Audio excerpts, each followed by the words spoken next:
வணக்கம். இன்னைக்கு உங்களுக்காக கதை சொல்ல வந்திருப்பது வியல் உங்கள் சகி. இன்னைக்கு நம்ம பார்க்க போற கதையின் பெயர் பணம் திண்ணி பிள்ளையே. கதைக்குள்ள போலாமா? செட்டில்மெண்ட் பணத்தை மொத்தமும் கையில் வாங்கிய வேலு சுகாசினியை கையெடுத்து வணங்கினார். அப்பா, என்ன இது என்று அவர் கைகளை பிடித்த சுகாசினியை கனிவோடு பார்த்த வேலு, இன்ஸ்பெக்டர் அம்மா, அவங்க சொன்னதை வச்சு பார்க்கும்போது ரிட்டையர்ட் ஆனதும் பணத்துக்கு ரொம்ப நாள் அலையணுமோன்னு நான் பயந்துட்டு இருந்தேன். இந்த வயசான காலத்துல நான் எங்க இருந்து அலையறதுன்னு என் பொண்டாட்டி கிட்ட புலம்பிக்கிட்டு இருந்தேன். ஆனா நீங்க எனக்கு எந்த அலைச்சலும் இல்லாம பெத்த பொண்ணு மாதிரி கூட இருந்து எல்லாம் சீக்கிரமா வாங்கி கொடுத்துட்டீங்க. உங்களுக்கு எவ்வளவு நன்றி சொன்னாலும் தகும் இன்ஸ்பெக்டர் அம்மா. அப்பா, என்ன இது திரும்ப இன்ஸ்பெக்டர் அம்மா அது இதுன்னு? நீங்க டியூட்டியில இருக்கும் போதுதான் நான் இன்ஸ்பெக்டர், நீங்க கான்ஸ்டபிள். இப்ப நீங்க ரிட்டையர்ட் ஆகிட்டீங்க. இப்ப நான் உங்க பொண்ணு மாதிரி, என்ன நீங்க சுகாசினினே கூப்பிடலாம் என்று சிரித்தாள். ரொம்ப நன்றிம்மா. நீங்க இங்க வந்து சேர்ந்து 2 வருஷம்தான். நான் உங்க கூட வேலை பார்க்குற பாக்கியம் எனக்கு கிடைச்சது. உங்களை போல நல்லவங்க கூட தொடர்ந்து வேலை பார்க்குற கொடுப்புன்னு எனக்கு இல்ல. அதை நினைச்சாதான் எனக்கு கொஞ்சம் வருத்தம். அப்பா, எனக்கு தான் உங்க கூட வேலை பார்க்க கொடுத்து வைக்கல. உங்களை போல நேர்மையான சின்சியரான ஆளுங்க இருக்கிறதாலதான் நம்ம டிபார்ட்மெண்ட்டுக்கு நல்ல பேரு. சரி, அது போகட்டும். இந்த பணத்தை நீங்க பத்திரமா வச்சுக்கோங்க. அம்மாக்கும் உங்களுக்கும் பாதுகாப்புக்கு தான் கவர்மெண்டே இதை கொடுக்குது. ஆமாம்மா என்று பெருமூச்சு விட்டார் வேலு. சரி அப்பா, அம்மா எப்படி இருக்காங்க?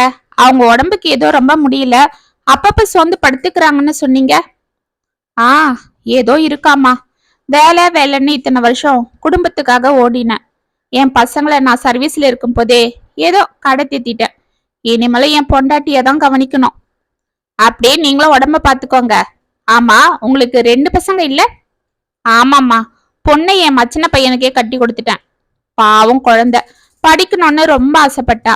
அப்ப இருந்த சூழ்நிலைக்கு என்னால படிக்க வைக்க முடியல.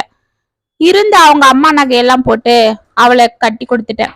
தேனி பக்கத்துல இருக்காங்க, அவன் உரக்கடை வச்சிட்டு இருக்கான். ஏதோ அவ எங்களை எந்த தொந்தரவும் பண்ணாம அவன் கூட சரி கட்டி குடும்பத்தை ஓட்டிட்டு போறான். உங்க மகன் என்ன பண்றாரு? அவன் தாம்மா ஒழுங்கா படிக்காம செய்யாம பசங்களோட சேர்ந்துக்கிட்டு இந்த தொழில் பண்றேன் அந்த தொழில் பண்றேன்னு பணத்தை வீணாக்கிக்கிட்டு சுத்திட்டு இருந்தான். அப்புறம் அங்க இங்கன்னு கடனை உடனே வாங்கி ஒரு மொபைல் கடையை வச்சு கொடுத்தேன். கடை நல்லாதான் போகுதுன்னு பக்கத்துல எல்லாரும் சொல்றாங்க. ஆனா அவன் வீட்டுக்குன்னு 1 ரூபாய் கொடுக்க மாட்டான். நானும் எதுவும் கேட்டுக்கல. வாங்கின கடனுக்கு வட்டி மட்டும்தான் கொடுத்துட்டு இருந்தான். அசல நானே கொஞ்சம் கொஞ்சமா கட்டிட்டேன். அதுக்குள்ள கடையில வேலைக்கு வந்த பொண்ணையே காதலிச்சு கல்யாணம் பண்ணிக்கிட்டு வந்து நின்னுட்டான். அவங்க அம்மாக்கு ரொம்ப வருத்தம்மா. ஒரே பையன் இப்படி பெத்தவங்க பேச்ச கேட்காம தான் இஷ்டத்துக்கு கல்யாணம் பண்ணிக்கிட்டான்னு அழுது புலம்பனான். அப்புறம் நான் தான் சமாதானப்படுத்திட்டு இருந்தேன். அதுக்குள்ள அந்த பொண்ணுக்கு இங்க வசதி பத்தலன்னு அவங்க அம்மா வீடும் கடை பக்கத்திலே இருந்ததால அவங்களும் சைதாப்பேட்டையிலேயே தனியா போயிட்டாங்க. அவங்க வந்து உங்களை பாக்குறது இல்லையா? இல்லம்மா, நானும் இல்ல அவங்க அம்மாவும் எப்பயாவது போனை போட்டா பேசுவான். அது கூட 2 வார்த்தை.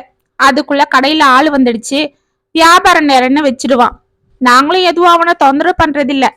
என் பொண்ணுக்கு எங்களை பார்க்கணும்னு ஆசை. அவதான் தினமும் எங்களுக்கு போனை போட்டு விசாரிப்பா. ஆனா மாப்பிள்ள அவளை கூட்டிட்டு வர மாட்டான். உங்க அம்மா வீட்டுக்கு போனா என்னத்த மூட்டை கட்டி எடுத்துட்டு வர போறேன்னு குத்தி காட்டுவான். அவளுக்கும் நாங்க எந்த குறையும் வைக்கல. செய்ய வேண்டியதெல்லாம் எப்படியோ செஞ்சிட்டோம். ஆனாலும் அந்த பயலுக்கு பத்தல. குழந்தை அப்பப்ப ஏதோ சொல்லிட்டு இருக்கான். ஆனா குழந்தை எதையோ எங்க கிட்ட சொல்ல மாட்டா. நாங்களா சொந்தக்காரங்க மூலமா தெரிஞ்சுக்கிட்டாதான் என்று பெருமூச்சு விட்டார். சுகாசினி அமைதியாக அவரை பார்த்து கொண்டு நின்றாள். அவளை பார்க்கணும்னு மனசு கிடந்து அடிச்சிட்டு இருந்தது. இந்த பணம் வந்ததும் போய் அவளை பார்த்துட்டு ஒரு 4 நாள் என் பேரப்பசங்க கூட தங்கிட்டு வரலான்னு இருந்தோம். ஆனா அதுக்குள்ள அவங்களே இந்த ஞாயிற்றுக்கிழமை வர்றதா அவ ஆத்தாளுக்கு போனை போட்டு சொல்லியிருக்கா. என் பையனும் ஞாயிற்றுக்கிழமை வரதா நேத்து எனக்கு போனை போட்டு சொன்னான். ஏதோ அதிசயமா 2 பிள்ளைங்களும் குடும்பத்தோட வரேன்னு சொல்லியிருக்காங்க. செலவுக்கு பணம் இல்லையேன்னு இருந்தேன். நல்ல வேளை அதுக்குள்ள பணம் வந்துடுச்சு. அப்ப நான் வரேம்மா என்றார் உற்சாகமாக. அப்பா என்று சுகாசினி அவரை அவசரமாக அழைக்க, என்னம்மா என்று டக்குன திரும்பி அவளை பார்த்தார் வேலு. அப்பா, சொல்றேன்னு தப்பா எடுத்துக்காதீங்க. எப்பவும் உங்க மகளை கூட்டிட்டு வராத உங்க மாப்பிள்ள, பக்கத்திலேயே இருந்தாலும் இத்தனை நாள் வந்து எட்டி கூட பார்க்காத உங்க மருமக எல்லாரும் இப்ப வர்றாங்கன்னா இது உங்க மேல இருக்கிற அக்கறையால பார்க்க வர்றதா எனக்கு தெரியல. எதுக்கும் நீங்க உங்க பணத்தை பத்திரமா வச்சுக்கோங்க. உங்களுக்காக இல்லைனாலும் அம்மாவை பாருங்க. உங்களை விட்டா அவங்கள யாரும் பாத்துக்க மாட்டாங்க. உங்களையும் தான். மத்தபடி உங்களுக்கு எந்த உதவி வேணும்னாலும் இந்த மகை கிட்ட நீங்க தாராளமா வரலாம் என்றாள். அவளை ஒரு தரம் அமைதியாக பார்த்த வேலு, சரிம்மா நான் வரேன் என்று மௌனமாக சென்றார். அந்த ஞாயிற்றுக்கிழமை தனது பிள்ளைகள் வருகிறார்கள் என்று அவர்களுக்காக துணிகள், பலகாரங்கள், பேரன் பேத்திகளுக்கு பொம்மைகள் என அனைத்தையும் வாங்க சென்றிருந்தார் வேலு. அவர் சென்றதும் அனைவரும் வந்திறங்க பார்வதி அவர்களுக்காக டிஃபன் தயார் செய்து பரிமாறி கொண்டிருந்தாள். மகள் சரண்யாவும் மருமகள் சசியும் அவளுக்கு உதவி செய்ய கிச்சனுக்கு வர மாப்பிள்ளை பூபதியும் மகன் சேதுவும் சாப்பிட அமர்ந்தனர். பார்வதி அவர்களுக்கு சந்தோஷமாக பரிமாறி கொண்டிருந்தாள். என்ன சரண்யா, திடீர்னு அதிசயமா உங்க அம்மா அப்பாவை பார்க்க வந்துட்ட? உங்க வீட்டுக்காருக்கு ஆதாயம் இல்லைன்னா ₹1 பேக்கெட்ல இருந்து எடுக்க மாட்டாரே.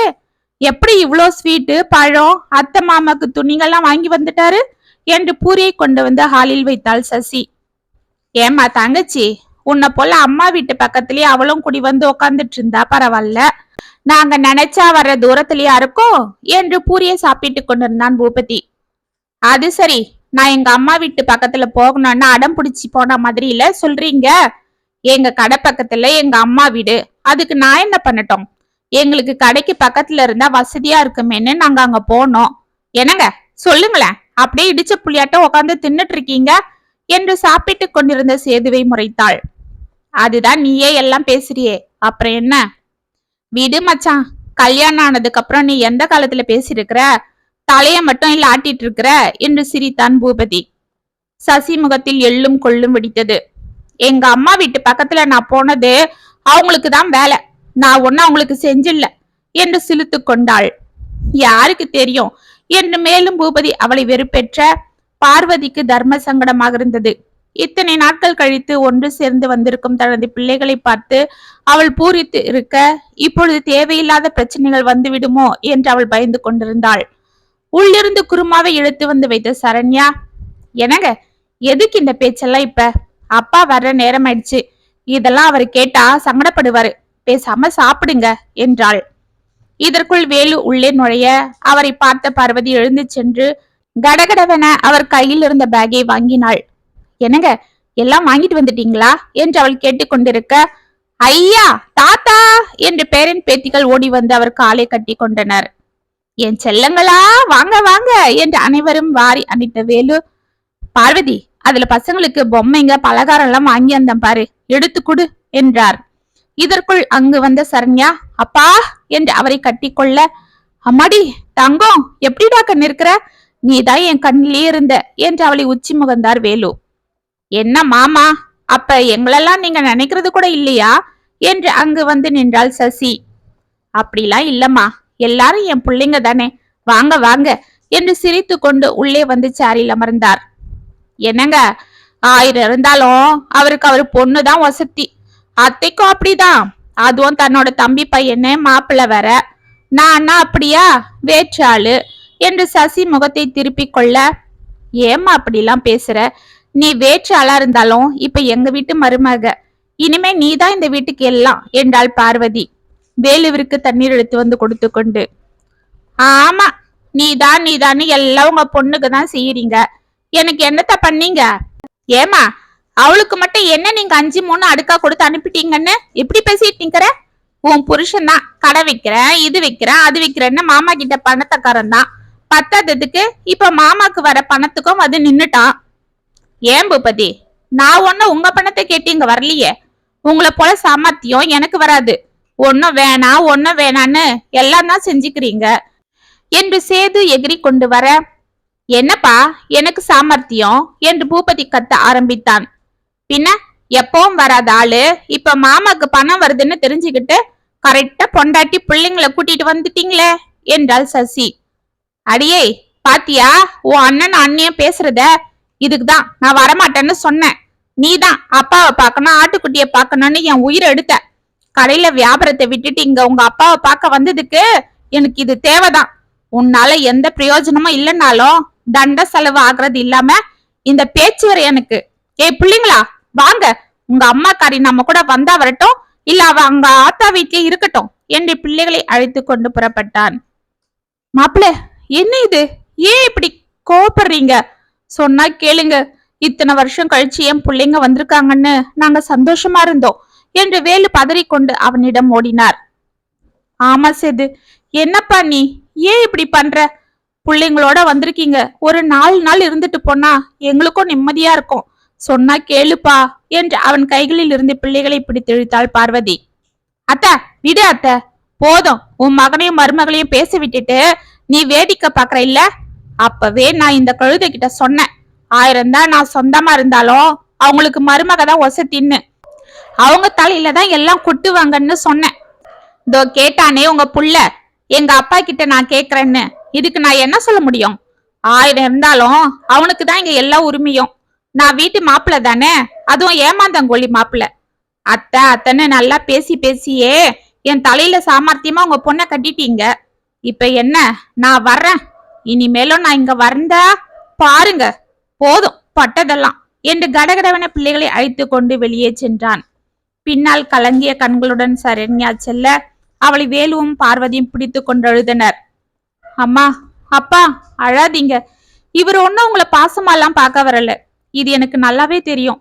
இருந்தாலும் இந்த சாக்கிலையாவது உங்களை பார்க்க வரலான்னு தான் அவர் கூப்பிட்டதும் நான் ஓடி வந்தேன். அவர் எதிர்பார்த்தது நடக்காதுன்னு தெரிஞ்சதும் அவரோட சுயரூபத்தை காட்டிட்டு போறாரு. நீங்க அதுக்காக கலங்காதீங்க. ஆனா அப்பா, அம்மா, நான் உங்ககிட்ட எந்த பணத்தையும் எதிர்பார்த்து வரல. அது மட்டும் நீங்க நம்பினா போதும் என்று கதறினாள். அம்மாடி, என்னடா, உன்னை பத்தி எங்களுக்கு தெரியாதா என்று அவளை கட்டி கொண்டார் வேலு. சரிப்பா, பார்த்து பத்திரமா இருந்துக்கோங்க. என்ன பண்றது, ஒரு 4 நாளாவது உங்க கூட இருக்கலான்னு ஆசையா வந்தேன். அது பொறுக்கல யாருக்கும் என்று அங்கிருந்த தனது அண்ணனையும் அண்ணியையும் உரைத்து விட்டு, நான் வரமா, பத்திரமா உஷார் இருந்துக்கோங்க என்று கூறிவிட்டு கடகடவென சென்றாள் சரண்யா. அவளை கண்ணீர் மல்க பார்த்து கொண்டிருந்த இருவரும் அமைதியாக உள்ளே வந்து அமர்ந்தனர். அப்பா, அவன் கிடக்குறான், விடுங்கப்பா. நாளைக்கே நம்ம எதனா செய்யறோம்னு சொன்னா இழிச்சுக்கிட்டு வந்து நிப்பான். அவன் என்ன இருந்தாலும் வேற்றாளு. நான் அப்படியா, உங்க சொந்த புள்ள என்று அவர் அருகில் வந்து அமர்ந்தான் சேது. ஆமா அத்த, நீங்க ஒன்னும் வருத்தப்படாதீங்க, சரண்யா வரும் என்று அருகில் வந்து அமர்ந்தாள் சசி. பார்வதியும் வேலுவும் அமைதியாக அமர்ந்திருந்தனர். சரிப்பா, நீங்க பொண்ணு ஞாபகமா இருக்கீங்க. அவன் கண்ணெதிர்க்கவே இப்படி பேசிட்டு போறான், அப்ப கூட அவனை தான் நீங்க நினைக்கிறீங்க. உங்க சொந்த ரத்தம் என்ன உங்களுக்கு பிடிக்கிறதே இல்ல. சசி, வா போலாம், பசங்களை கூப்பிடு என்றான் சேது. டக்கென கண்களை துடைத்து கொண்ட வேலு, ஏன்பா அப்படிலாம் பேசுற? எனக்கு 2 பேரும் ஒண்ணுதான். சரி பார்வதி, எழுந்துடு, போய் பசங்களுக்கு அந்த துணிலாம் எடுத்து கொடு என்றார்.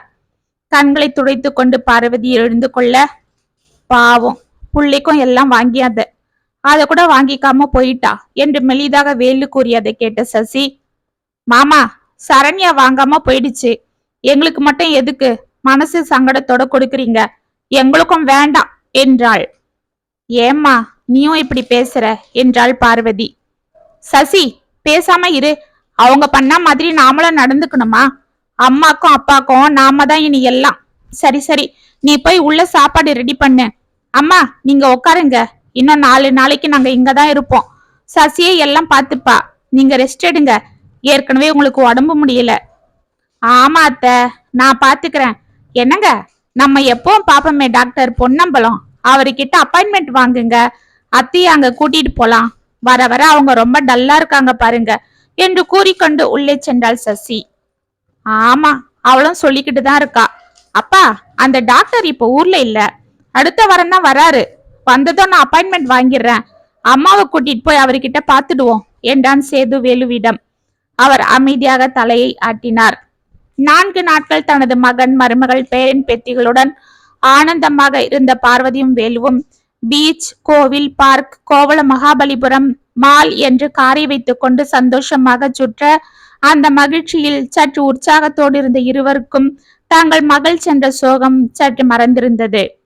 அன்று இரவு தனது பேரன் பேத்திகளுடன் பார்வதியும் வேலுவும் ஹாலில் பாயை விரித்து படித்துக்கொண்டு கதைகளை பேசிக்கொண்டு சிரித்து கொண்டு மகிழ்ச்சியாக இருக்க, உள்ளே ரூமில் சசியும் சேதுவும் கட்டிலில் அமர்ந்து கொண்டு பேசிக் கொண்டிருந்தனர். என்னங்க, எப்படியோ உங்க தங்கச்சியும் அந்த ஆளையும் ஊருக்கு பேக் பண்ணி அனுப்பிட்டோம். அவங்க போன சோகத்துல உம்முன்னு இருந்தவங்கள கூட அங்க இங்கன்னு கூட்டிட்டு போய் குஷிப்படுத்திட்டோம். அவங்களும் இப்ப கலகலப்பா தான் இருக்காங்க. சீக்கிரமா வந்த வழிய பார்க்க வேண்டாமா? நீங்க பாட்டுக்கு பேசாம இருக்கீங்க. கடையில வியாபாரம் வேற இருக்கு, போக வேண்டாமா? இன்னும் இங்கே உட்காந்து செலவு பண்ணிட்டு இருக்கணுமா? என்ன, உங்க அம்மா சாப்பாட சாப்பிட்டதும் போக மனசு வரலையா என்றாள் சசி.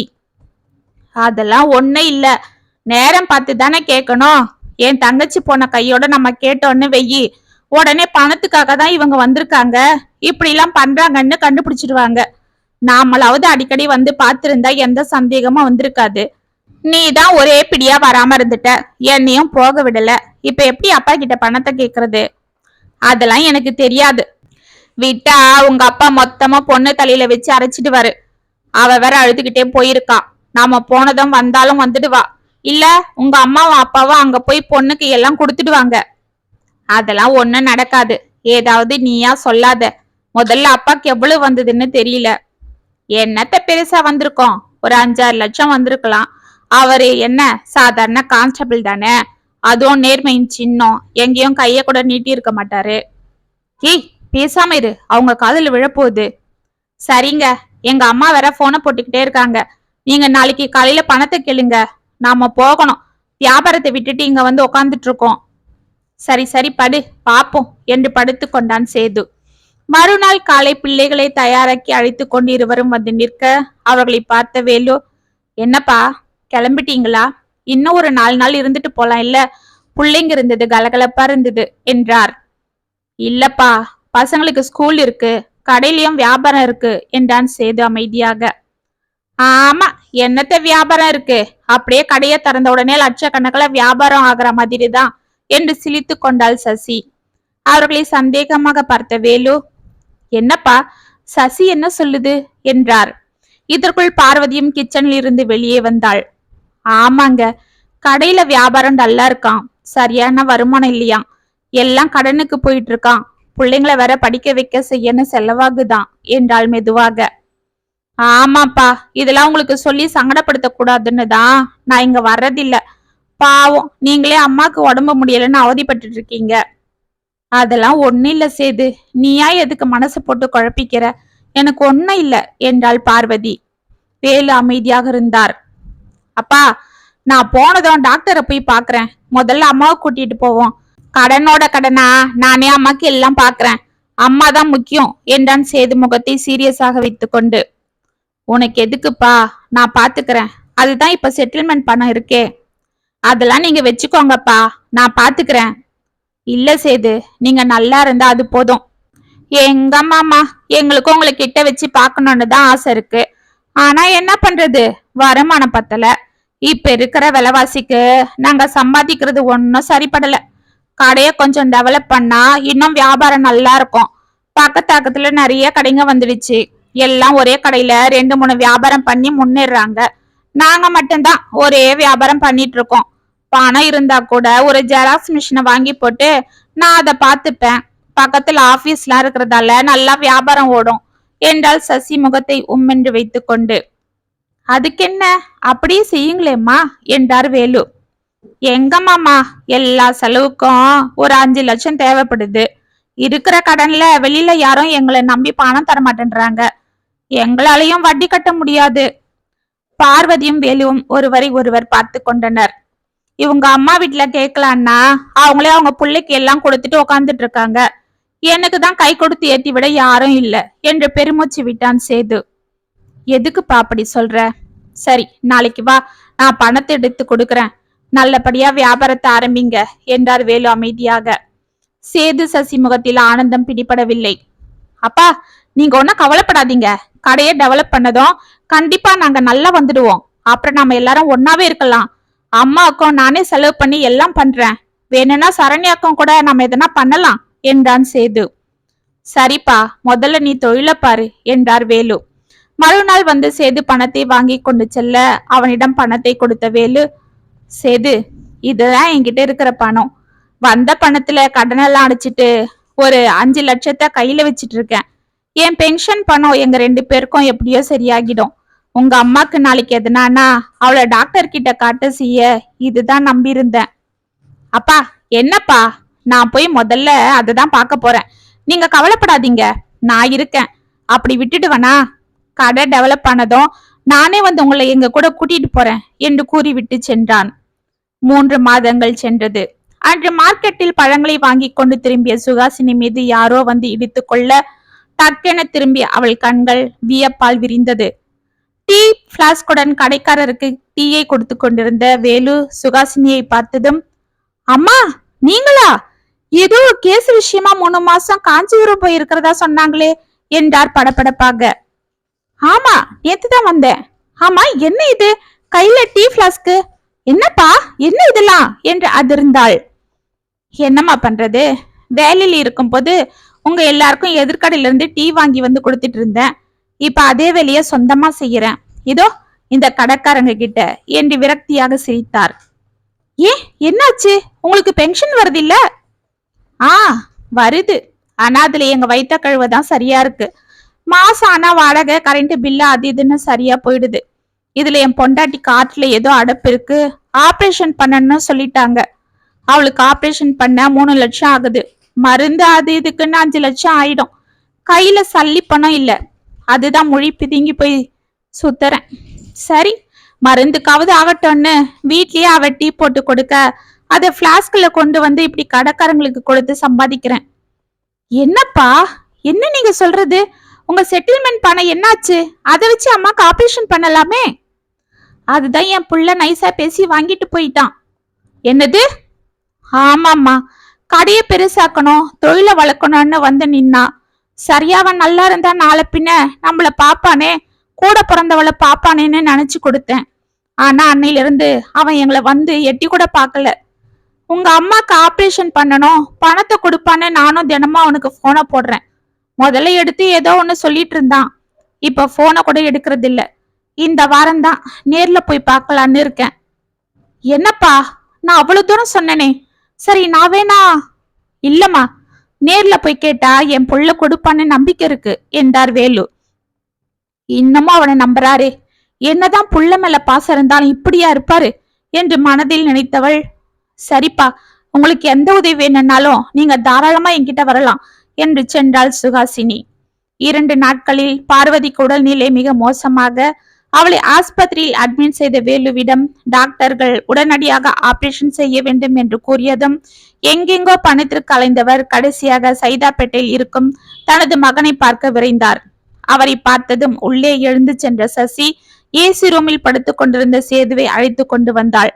வீட்டில் அனைத்து வசதிகளும் விலை உயர்ந்த பொருட்களையும் பார்த்து கொண்டு நின்ற வேலு தனது மகனை பார்த்ததும், சேது, அம்மாக்கு உடம்பு ரொம்ப முடியலப்பா, அவளுக்கு உடனே ஆபரேஷன் பண்ணணும்னு சொல்லிட்டாங்க. அந்த பணத்தை? எந்த பணத்தை என்று சாவகாசமாக வந்து சோஃபாவில் அமர்ந்தான் சேது. என்னப்பா அப்படி சொல்ற? பாருங்கப்பா, அந்த பணத்தை இப்பதான் தொழில போட்டிருக்கேன். அது உடனே வந்துடுமா? எப்ப பாரு பணம் பணம்னு 5 லட்சத்தை கொடுத்துட்டு 10 லட்சம் வாட்டி போனை போட்டுட்டு இருக்கீங்க. சேது, அந்த பணம் உங்க அம்மா உடம்ப பார்க்க வச்சிருக்கன்னு சொல்லிதானே கொடுத்தேன். அவசரத்துக்கு வேணும்னு கேட்டு வாங்கி அநியாய வட்டிக்கு கொடுத்து நீ சம்பாதிக்கிறது எனக்கு தெரியாதுன்னு நினைச்சிட்டியா? ஆமா, நீங்க கொடுத்த பணத்துலதான் நாங்க சம்பாதிக்கிறோம். பாத்தீங்களா உங்க அப்பாவை? நாம பழிச்சுன்னு இருக்கிறது அவர் கண்ணுக்கு உறுத்துது என்றாள் சசி. அப்பா, என்ன பெரிய 5 லட்சம்? இப்ப நான் நினைச்சா எத்தனை லட்சம் வேணும்னாலும் புரட்டுவேன். ஆனா இந்த வயசான காலத்துல அந்த கிழவிக்கு செலவு பண்ணி என்ன பண்ண போறீங்க என்றான் சேது திமிராக. டேய் என்று அவனை அடிக்க பாய்ந்தவரை பிடித்து வெளியே தள்ளினான் சேது. தெருவில் வந்து விழுந்த அவரை அனைவரும் பரிதாபமாக பார்த்து கொண்டு நிற்க அவமானத்தால் கூனி குறுகி வேதனையோடு ஆட்டோவில் ஏறிய வேலு நேராக போலீஸ் ஸ்டேஷன் சென்றார். அவரை பார்த்து சுகாசினி அதிர்ந்து நின்றாள். கடகடவென அவளிடம் சென்ற வேலு, மேடம், நான் என் பையன் பேர்ல ஒரு புகார் கொடுக்கணும் என்று கம்பீரமாக கூறிய வேலுவை ஆச்சரியமாக பார்த்த சுகாசினி நடந்ததை அவரிடம் அறிந்து கொண்டு ஒரு புகார் எழுதி அவரிடம் வாங்க 1/2 மணி நேரத்தில் கார் வந்து ஸ்டேஷன் வாசலில் நின்றது. அதில் இருந்து இறங்கி கடகடவென உள்ளே வந்த சேது பணத்தை எடுத்து டேபிள் மேல் வைத்தான். அப்பா, என்னப்பா நீங்க? ஏய், யாரடா உன் அப்பா?